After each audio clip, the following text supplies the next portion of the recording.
इतिहास सांगतो, इतिहासाची पानं चाळून बघितलं तर आपल्या लक्षात येईल, मराठा समाज हा पूर्वीपासूनच दानशूर आणि शूरवीर, सर्व जाती धर्म समावेशक 18 पगड जातींना सोबत घेऊन चालणारा समाज म्हणून ओळखला जातो. परंतु सध्याच्या काळामध्ये आर्थिक विवंचनेमुळे तो थोडासा मागं राहिलेला आहे. याचा कळवळा बाकी इतर सर्व जाती धर्मांना सुद्धा आहे. पण बोटावर मोजण्या इतके हे लोकप्रतिनिधी त्याचा गैरफायदा घेत आहेत आणि लोकांची माथी भडकावण्याचे काम करत आहेत, जे की चुकीचं आहे.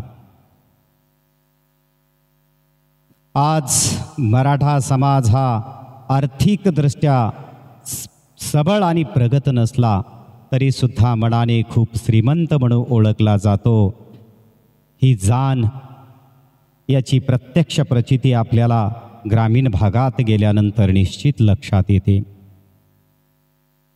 म्हणून आपण मोठ्या मनानं जगणं हे प्रत्येक जाती धर्माचं कर्तव्य आहे, हे आम्हाला वाटतं. धन्यवाद.